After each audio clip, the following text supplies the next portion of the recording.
हम लोगों ने भी ऐसा सोचा था कि वो इतनी बड़ी स्टार है यूपी की, क्योंकि मेरा जो ननिहाल है, जो मेरा पापा का घर है, वो यूपी बेस्ड ही है, सब लोग जानते हैं उनको और सारी सब चीज़ें। तो हमें भी लगा था कि मतलब she is a big star और वो आएंगी तो चीज़ें चेंज होंगी, शायद से उनका कुछ ऑरा होगा या एटीट्यूड होगा। बट हाँ, बीच में मैं डिस्ट्रैक्ट हुआ, मैंने यूट्यूब शुरू किया, मैं कंटेंट बनाने लगा, लेकिन उसमें ना,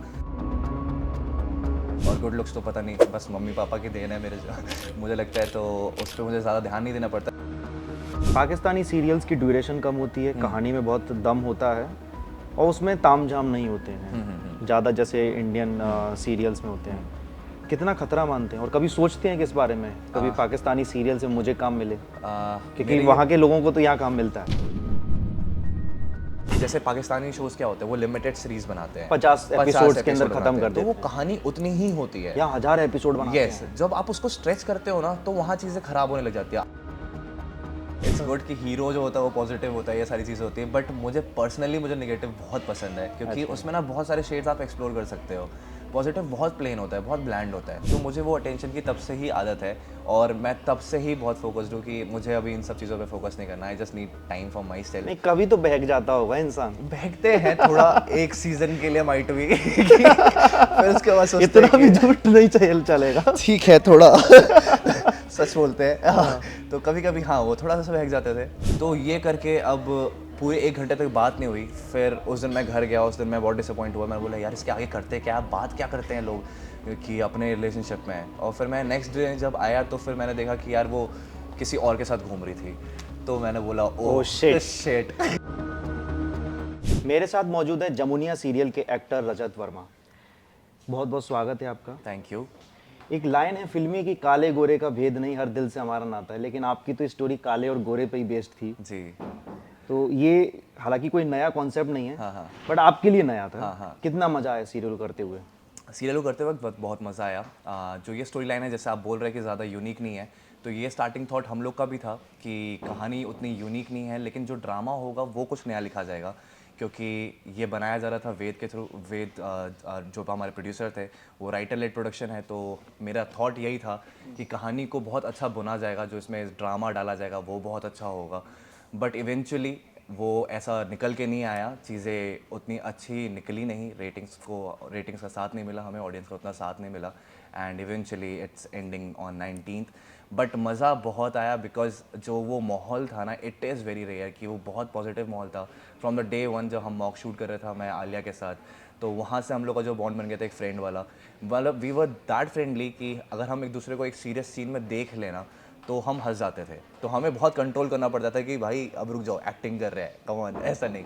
फिर इसके बाद जो हमारे और भी बाकी सारे एक्टर्स थे, जैसे रानी मैम और दादी जो प्ले कर रही थी, मीना मैम, तो सबके साथ इतना प्यारा बॉन्ड था, एक फैमिली टाइप के बनने शुरू हो गए थे। और हमारे डायरेक्टर्स भी थे, जो वैभव सर थे जैसे, तो वो सब भी इतने इंगेज्ड हो गए थे और सारी चीज़ें, अब शुरू होने वाला था मामला और ड्रामा शुरू होने वाला था, बट इट्स सैडली कि एंड हो गया। ऑडियंस का साथ नहीं मिला, जिस वजह से आपका सीरियल बहुत जल्द बंद होने वाला है। ठीक है, लेकिन इसमें रानी चटर्जी, जो कि कहा जाता है कि वो रानी मुखर्जी हैं अपनी भोजपुरी इंडस्ट्री के, और अच्छी खासी फैन फॉलोइंग है। तो मधुमती का जो उन्होंने रोल निभाया, काफ़ी दमदार रोल था जी। उनके सेट पे आने से कैसा माहौल बना, क्योंकि उनकी एक ऑडियंस प्रेजेंस है मौजूद? Right right. हम लोगों ने भी ऐसा सोचा था कि वो इतनी बड़ी स्टार है यूपी की, क्योंकि मेरा जो ननिहाल है, जो मेरा पापा का घर है, वो यूपी बेस्ड ही है, सब लोग जानते हैं उनको और सारी सब चीज़ें। तो हमें भी लगा था कि मतलब she is a big star और वो आएंगी तो चीज़ें चेंज होंगी, शायद से उनका कुछ ऑरा होगा या एटीट्यूड होगा। But she was very friendly, she was very down to earth, उनके साथ कॉन्वर्सेट करना बहुत ईजी था और उसके साथ काम करना उनके साथ बहुत ईजी था। और एकदम बच्चों की तरह रहती है, वो भी हंसती खेलती रहती है, कुछ भी बहुत जोक्स क्रैक करती है। तो हम लोग को ऐसा नहीं लग रहा था कि हम अभी किसी स्टार के साथ काम कर रहे हैं, ऐसा लग रहा था कि हम बहुत टाइम से इनको जानते हैं और उनके साथ काम कर रहे थे बहुत फ्रीली होके, तो बहुत मज़ा आ रहा था। और आई गेस यही चीज़ें होती है जो बहुत रेयर होती हैं, एक ऐसा ग्रुप बनना है, ऐसा एक्टर से कम्युनिटी बनना जहाँ पर फ्रीली आप काम करते हो, कोई ऐसा ग्रजेस या ईगो रह के नहीं चलते हो, तो उससे प्रोजेक्ट बहुत अच्छा निकलता है। बट मुझे लगता है कि बस हमें थोड़ा और टाइम मिलता तो शायद से कुछ अच्छा हो जाता, मैजिक हो जाता शायद।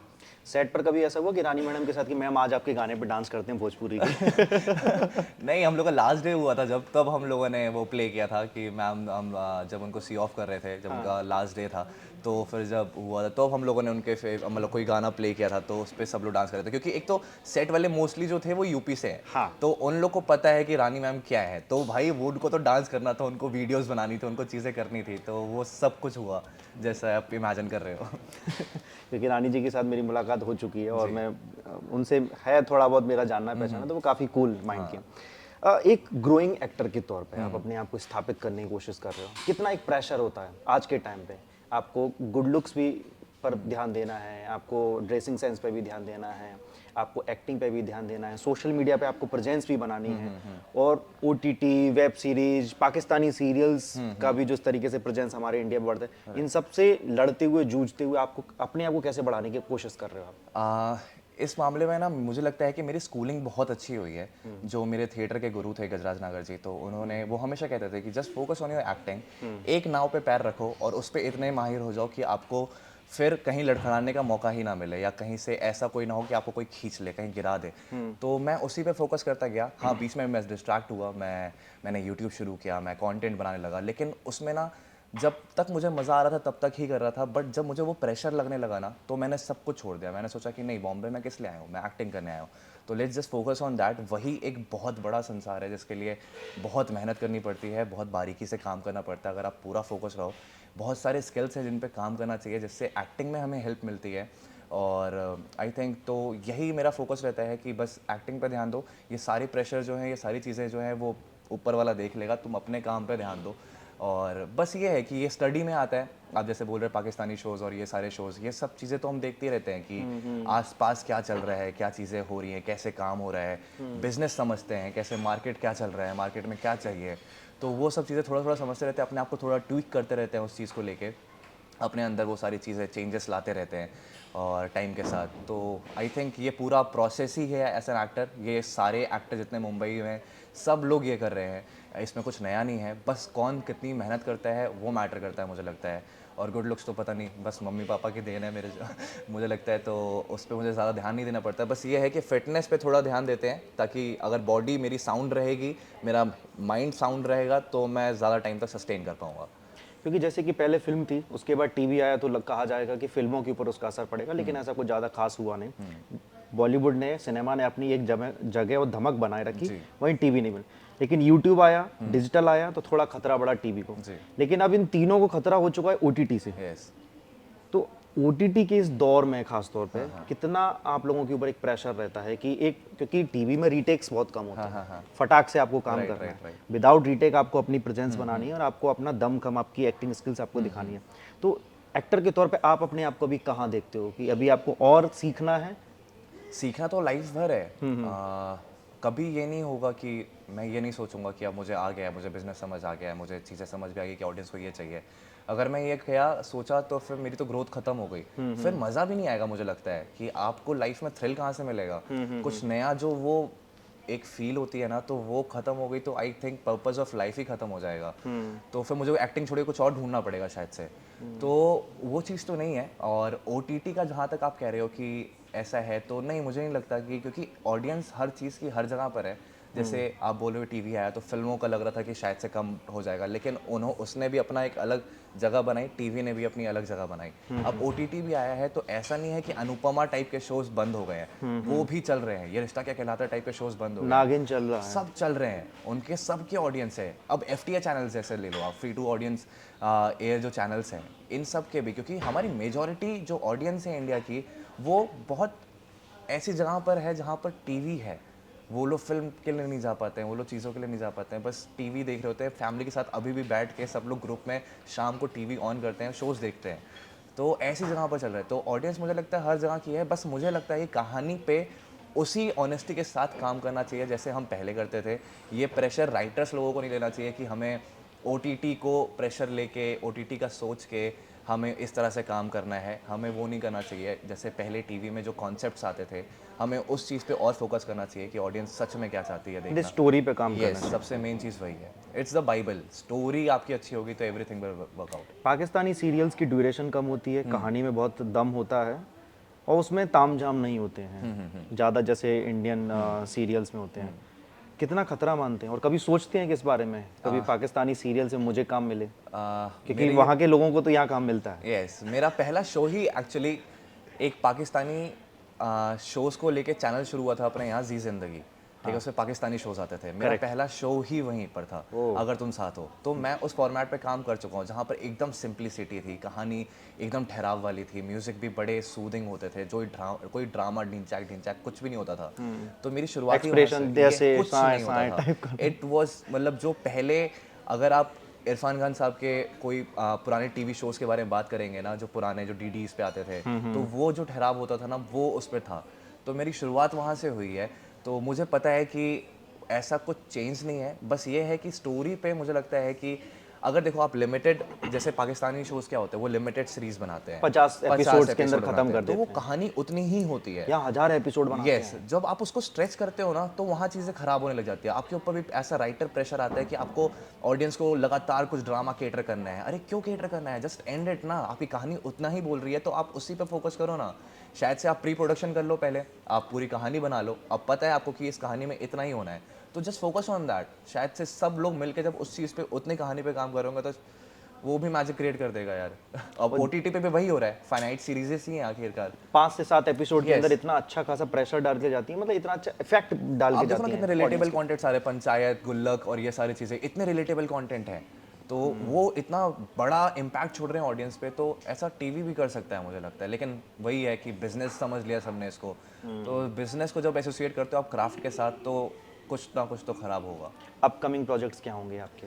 अपकमिंग प्रोजेक्ट्स, मेरा इंक्लिनेशन तो obviously web series and films की तरफ है। बस ये है कि अभी कुछ टीवी प्रोजेक्ट्स की तरफ से भी आ रहे हैं अपॉर्चुनिटीज़, मैं दे रहा हूँ, ट्राई कर रहे हैं, मॉक शूट चल रहे हैं, मीटिंग्स चल रहे हैं, जो वर्कआउट हो जाए। अभी मैं कोशिश तो कर रहा हूँ अपने आप को थोड़ा सा टाइम देने के लिए वेब सीरीज़ वगैरह के लिए, बट अगर टीवी की तरफ से कुछ ऐसे अपॉर्चुनिटी आ गई, कुछ ऐसा कैरेक्टर आ गया या कोई ऐसी प्रोडक्शन आ गया जो बहुत अच्छा प्रॉमिस कर देगी या मेरे लिए बहुत अच्छा होगा एज एन पर्सन, तो फिर मैं उस तरफ शायद से वो प्रोजेक्ट ले लूँगा। किस तरीके के रोल्स करने में आपको मजा आएगा? एक्शन, इमोशनल, नेगेटिव तो आपने किया भी है जी एक, जी।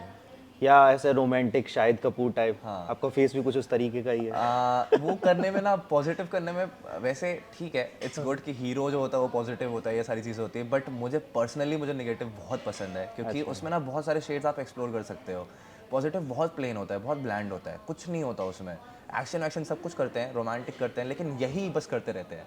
नेगेटिव ऐसा होता है कि आप पॉजिटिव भी प्ले कर रहे होते हो और इंटरनली आप कुछ और थॉट भी सोच रहे होते हो। मेल कोमलिका। यस, तो वो चैलेंजिंग बहुत होता है। जैसे मैंने दहेज दासी मेरे शो में था, उसमें मैंने डबल रोल प्ले किया, तो उसमें मैं पॉजिटिव भी था अपना जुड़वा भाई, मैं नेगेटिव भी था, तो ये प्ले किया था, और वो it was a perfect character. बहुत अच्छा लिखा था, रघुवीर सर ने लिखा था और बहुत अच्छा लिखा गया था, मैं उसको बहुत एंजॉय किया था। मैंने अपने अंदर के जो कीड़े थे ना, वो उसमें बहुत अच्छे से मारे थे, तो मैं पर्सनली तो मुझे वो पसंद है, ऐसे ऐसे जो कॉम्प्लेक्स कैरेक्टर्स होते हैं ना, वो प्ले करने में।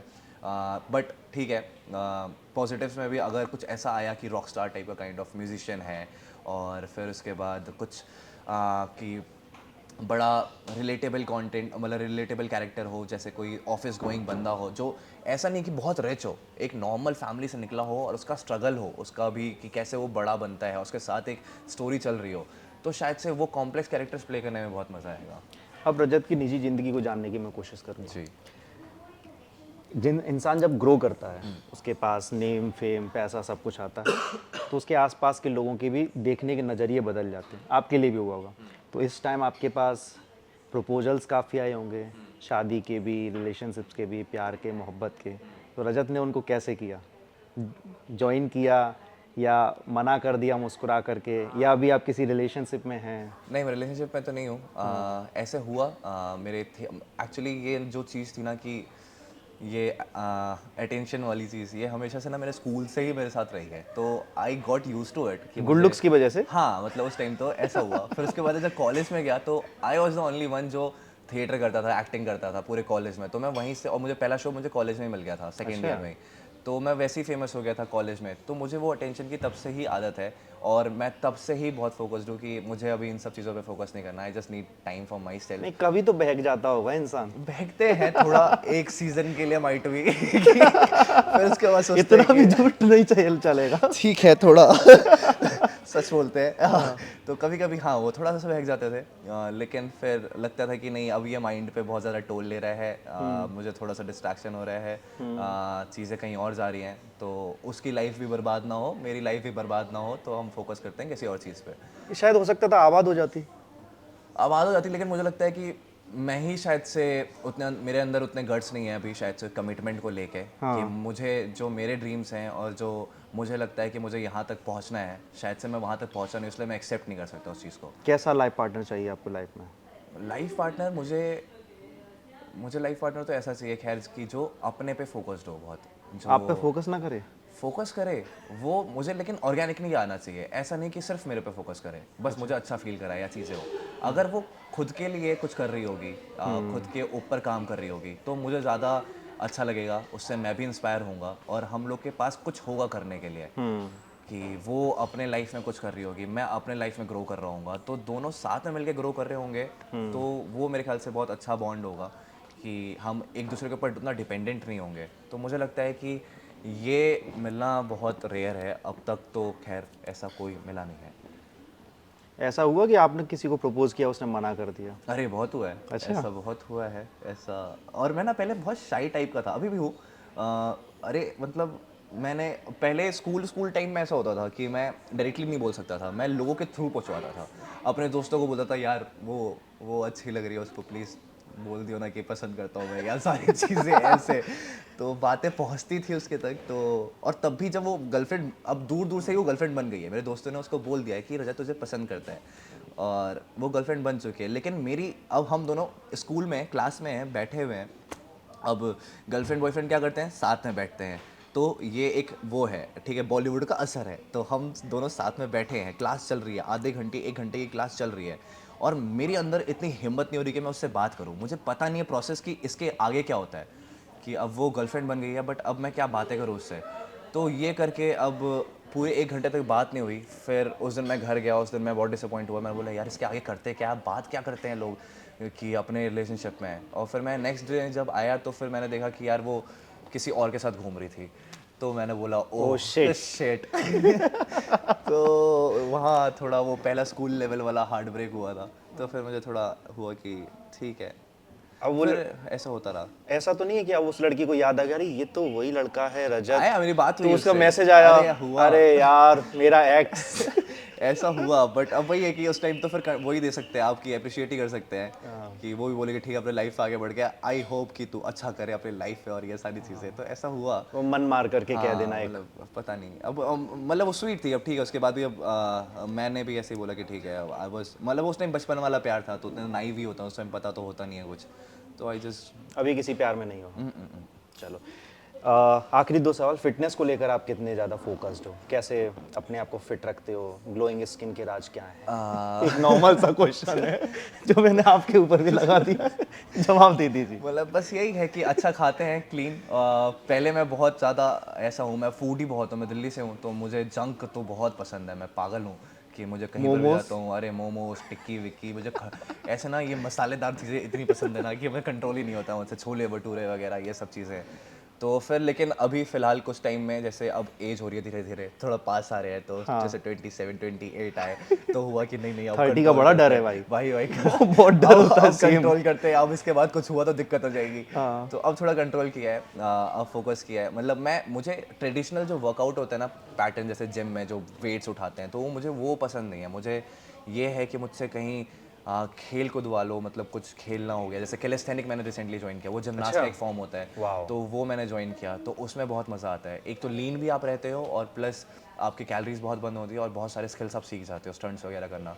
तो मुझे ऐसी चीज़ें पसंद है, जैसे कि किक बॉक्सिंग हो गया, मार्शल आर्ट्स हो गया, और कैलिस्थेनिक हो गया। तो मैं कोशिश करता हूँ कि ये सब चीज़ें करने के लिए, और अगर ये मेरा डेली का ये भी रहता है कि मैं कुछ साइकिलिंग कर लिया या कुछ आउटडोर गेम खेल लिया, तो I think that is enough for me. और बस क्लीन खाओ, सीजनल फ्रूट्स, सीजनल वेजिटेबल्स खाओ, तो आई थिंक वो इनफ है आपके लिए। और फैशन पे कैसे ध्यान देते हो? फैशन तो यार हम दिल्ली से हैं, भरा पड़ा है कूट वो कूट के तो। भरा पड़ा हर बाजार देखते हुए गुलजार आए है। हैं, तो इतनी मम्मी के साथ बार्गेनिंग करिए ना हर जगह, तो पता है कि भाई क्या चीज़ अच्छी होती है, कैसे चीज़ें अच्छी होती हैं। तो नहीं ये बात तो भाई आज भी मम्मी से ज़्यादा अच्छी बार्गेनिंग कोई नहीं कर सकता, कोई नहीं। और ऐसी गर्लफ्रेंड भी चाहिए मुझे जो बार्गेनिंग के स्किल्स ना तगड़े हो। ऐसी वाली लाइफ मेरी मम्मी तो आज भी गालियाँ देती है मुझे। मैं अगर जाऊंगा मम्मी कहीं कितने की है शर्ट, मैंने मान लो कि 500 250।